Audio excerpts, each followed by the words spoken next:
Um dos maiores jockeys de todos os tempos, o mais conhecido mundialmente na atualidade, resolveu encerrar sua brilhante carreira na América do Sul, no Brasil, no Jockey Club Brasileiro.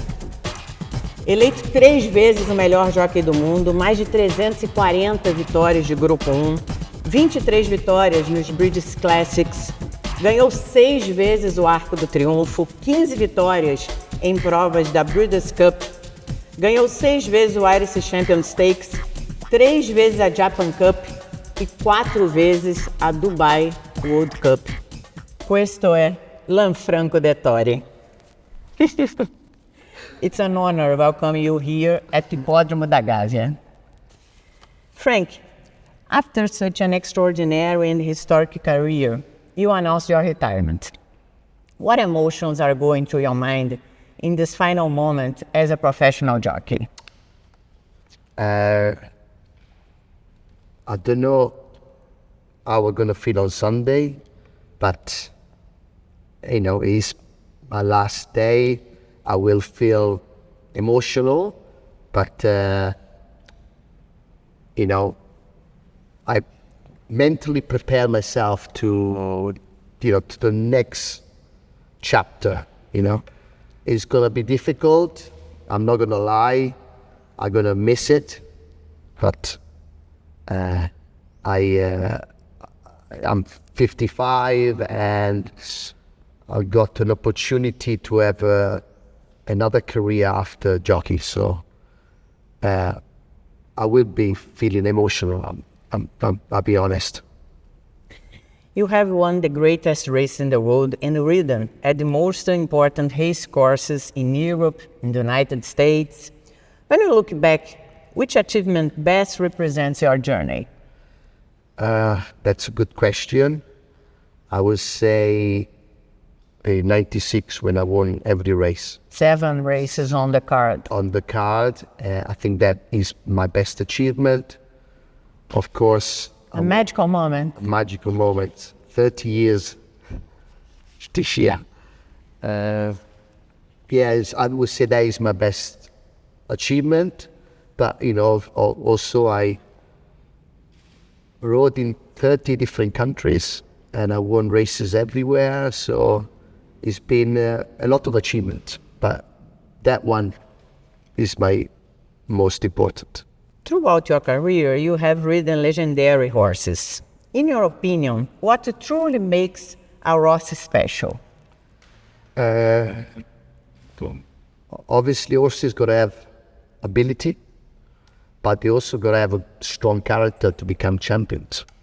And I've rode huge list of champions, and what's made them better than others is because they're the strong character.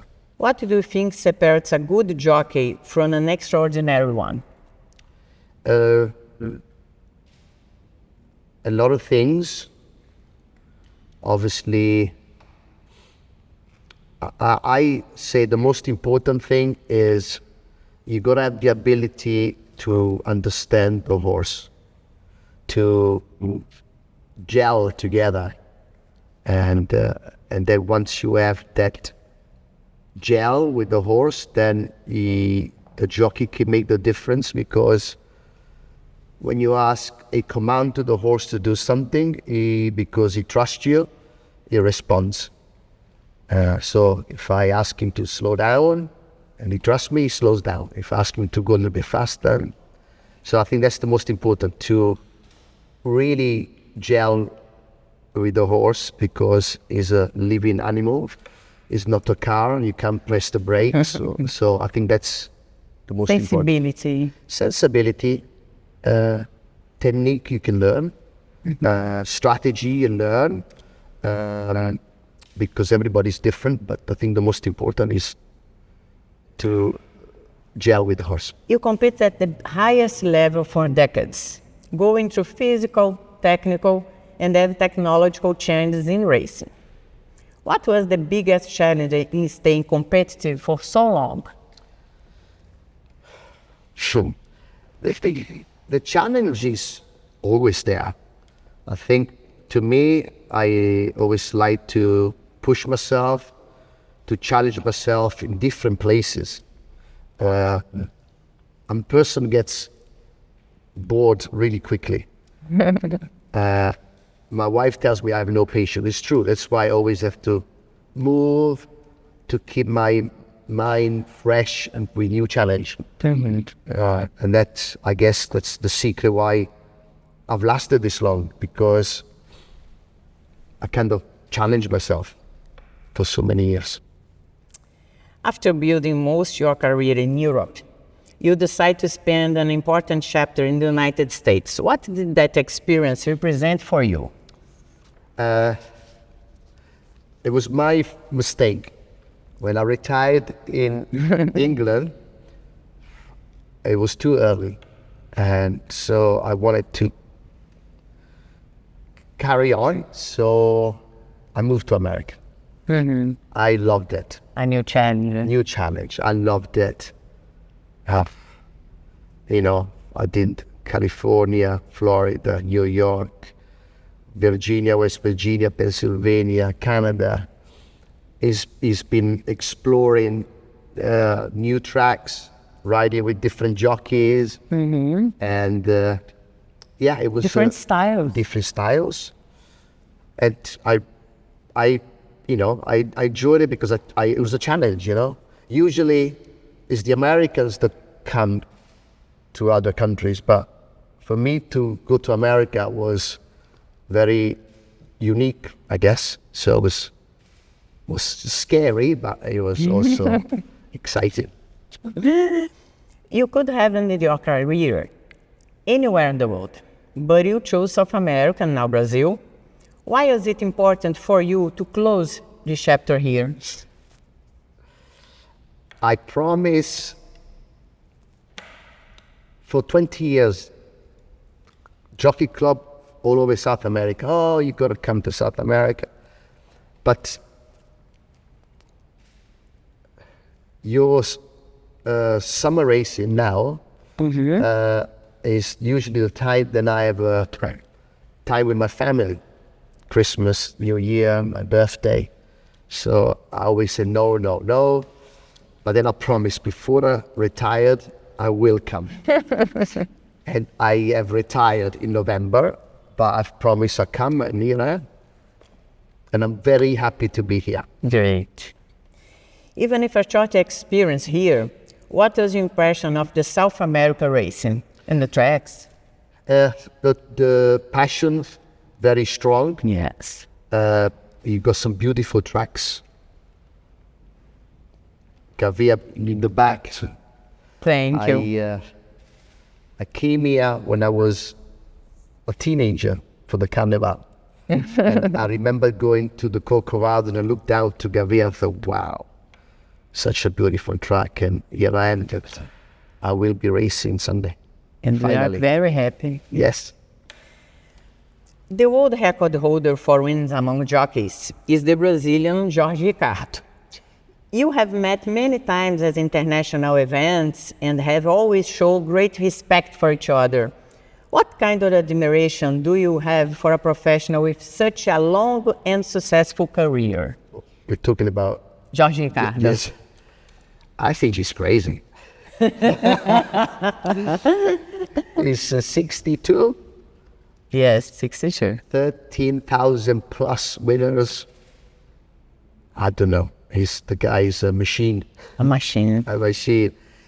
But he's also a great rider, but also a nice man. Every time I met him, he very pleasant, and I admire him. And I have all respect. I think he's achieved something that nobody will ever achieve. So, well done, Georgie. Ricardinho. How does it feel now to get on a horse and knowing that the time for your last dance is coming closer? It feels, I don't know. I'll tell you Sunday. I don't know. I don't want to think too early. After hanging up the whip, how do you imagine your life away from the racetrack? Will racing still be part of your daily life? Yes. One of the reasons I'm retiring is because I got offered this new job as ambassador or consigliere, advisor for Amo Racing. Is a young, expanding, powerful stable with 200 plus horses in England, Ireland, and America. And that way I will be still in horse racing, but not on top, from the bottom. So I will be still in my sport. So I'm looking forward to the next chapter because it's a new thing for me. So I'm excited too. A new life. A new life. If you could give a piece of advice to young jockeys who dream of follow your steps, what would it be? Like I said to you before, I think first you gotta love the horse, the animal. And then, technique you can learn. Experience comes with time, but the most important, if you're a young jockey, you have to love the horse and understand it. And then that's 80% of the job done. Then the rest you can learn by experience and try different things. Good advice. When people hear the name Frankie Dettori 50 years from now, how would you like to be remembered? They probably won't remember. I was lucky that I love what I do, and I'm trying to spread the word to people that don't know about our sport. A lot of people forgot. Horse racing, horses are beautiful. The horses and racing. So I'm trying to. I want to be remembered that I was one that I've tried to promote racing in a good way. So then obviously, I have won great races around the world, but I think the most important thing that people remember that I tried to be a person what took racing, not just for the racing people, also to other people outside racing. Grazie di cuore per questa intervista. Italiano adesso. In bocca al lupo per domenica. Grazie. Obrigado. Thank you so much. Thank you.